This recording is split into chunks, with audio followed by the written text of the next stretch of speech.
2nd of October, 2nd of October, about to say 1995. It's the 2nd of October, 2025. So, the timeline. I have conveyed this on video. I would need to convey it again. Everything wasn't quite right. So, significant things that happened in my life, significant turning points, significant crossroads, significant events that happened in my life. And one of them is actually happened in 2011. I had to really focus to get the timeline correct. So back in 2011, I was mates with, flirtatious with a woman called Phoena.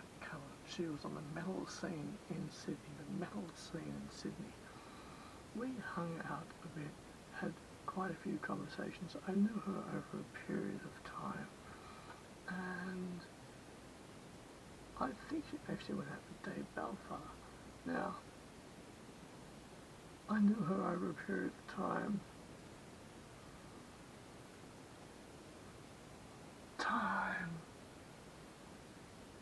What happened was this.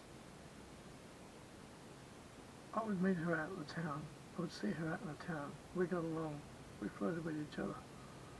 And I really, 3 days ago now, I actually filmed all of this in my head.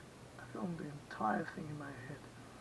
And I felt trauma from it. And in the sense of that, I felt haunted by the fact that I could have gone down that road. I could have gone down that path. Very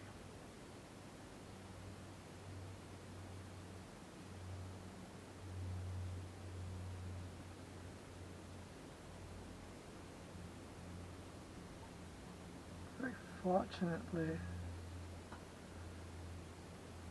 I did not.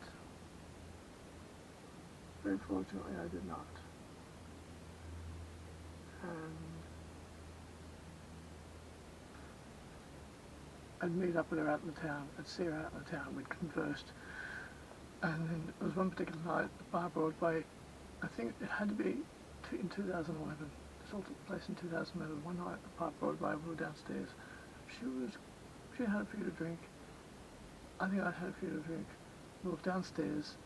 She was like right here to me. Her lips were millimeters from mine. And she was talking to me. She was conveying things to me.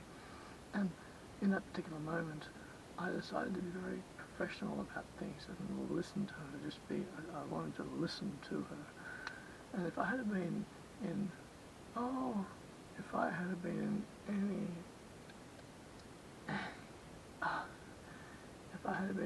any other frame of mind,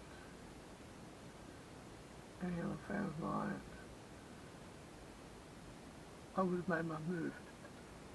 And the thing is, if I hadn't made my move, I'm 90% certain she would have reciprocated. 90% certain she would have reciprocated. My life would have changed. The interesting thing that if I have actually gone down that path, that's what I would know.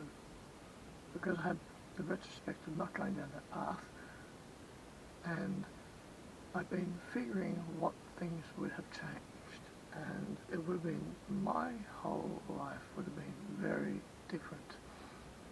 I wouldn't have the philosophies I have today. I wouldn't have the mindset that I have today. I don't think that I would have figured out the answer to the universe. I wouldn't have figured out the universe, the matrix simulation. I don't know if I would have figured that out. And so this particular night, Fiona is right next to me, and she was conveying things to me.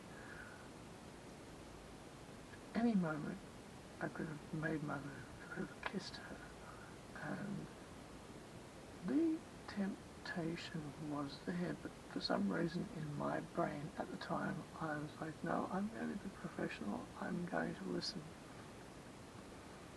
Because my head would turn like this, and then her lips were like here. maybe in her mind she wanted me to kiss her, and I didn't. Anyway, so we talked a lot in those days. Anyway, roughly a month later, I must have been out of town with her a month later, and I liked her. She was about my height, about my age. She had red hair, luscious lips, very attractive, sincere, smart, good conversationalist, and I just remember one night, must have started off at Bar Broadway and went back to the townie. Blake was with us. There's two Blakes. I'm referring to the other Blake with the long hair, who was a bit quieter. We were friends, but that night we weren't friends, because that night we ended up at the wherever we met up. I must have been thinking that he would leave within 5 minutes. And 5 minutes went by, he didn't leave. 10 minutes went by, he didn't leave. 30 minutes went by, he didn't leave. And he must have been thinking exactly the same as me.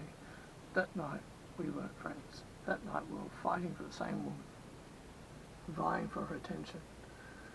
And got to the townie, and I said to myself, I've got to make my move soon. I've got to tell her I like her and make my move. So we're at the townie. She was there. No, she was there. Blake was there. I was here. There was a couple of friends around who were in their own conversations. And this is really significant because, my goodness, I'm haunted by the fact that I could have gone that way. And at the time, she had expressed that she wanted to live in Ireland. She wanted to go to Ireland to live permanently. And she ended up doing that. And if I had went with her, I would have went with her to Ireland. And there's just, my life would have been different, and that brings me a bit of sadness. I wouldn't be the person who I am today. So we're standing here, and Blake is frustrated with me, I'm frustrated with Blake, he's playing it cool. Now, for some reason, I got distracted and I turned to this way for about 10 beats, maybe 12 beats. I got distracted by something. I just walked this way.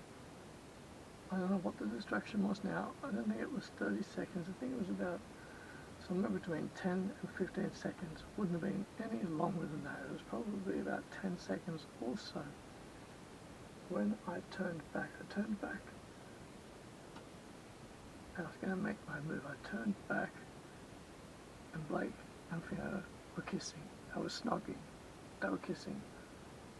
Flatliner. I was devastated. I went numb. I was like, oh.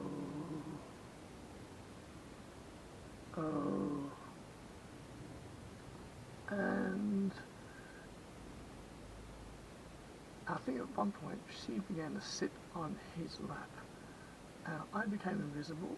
All the other people that I knew, which were a few of them around in the vicinity of me, became invisible. And I think in Blake's mind, he no longer cared that I was there. He'd made his move, she reciprocated. He no longer cared that I was there. But I was like, ugh. And then a while later, they left. And what happened was, an hour, like maybe an hour later, or half an hour later, I decided I needed to go home.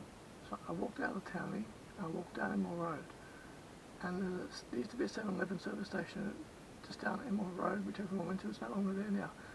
Blake and Phoena were walking up, and I was walking down, and they saw me, and they stopped. And Phoena turned away from me and hid herself against Blake. and they, she was trying to make herself invisible. They kind of moved us out in the open, they moved to the side, and she was just like, and I walked down past them and she just hid away from me against Blake. Awkward, awkward, awkward. And I went home. You know, my life just would have been so different. The universe did not want me to do that. I lived in Wicks Avenue at the time and married. And I must have conveyed how I felt about her via Facebook. And I sent her a message via Facebook that night, conveying how I felt. And she just must have thought that to be she must have been very unnerved by that, because she read it, she never replied to me, she never responded to me, and I never saw her again. I never saw them again. Never saw them at a gig. Never saw them out in the town again. Later, they parted ways in 2015, I think.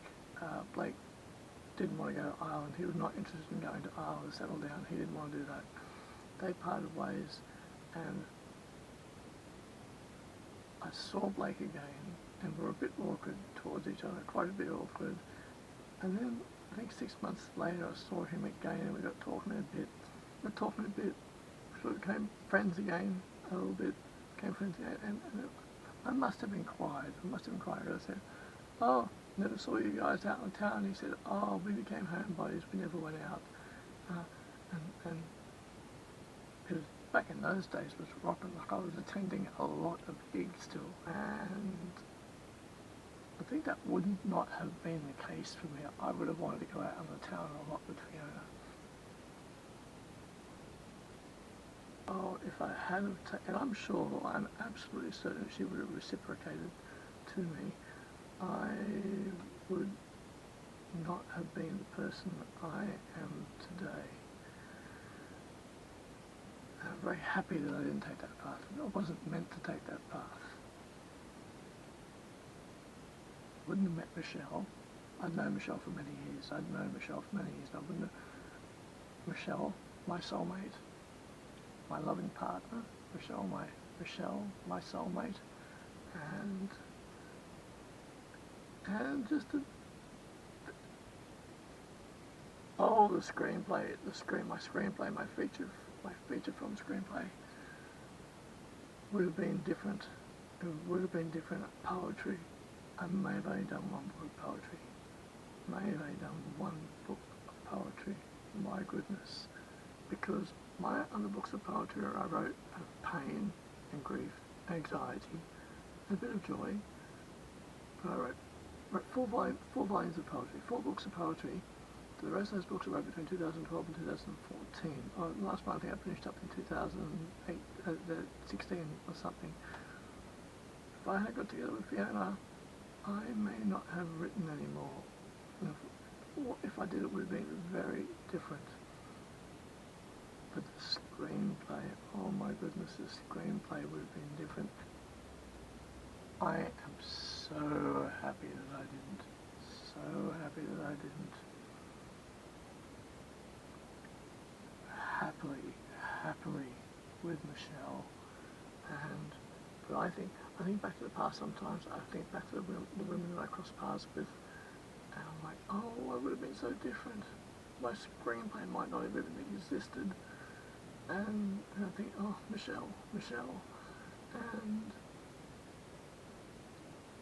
some of the women I crossed paths with were nasty. Why I even gave them the time of day. But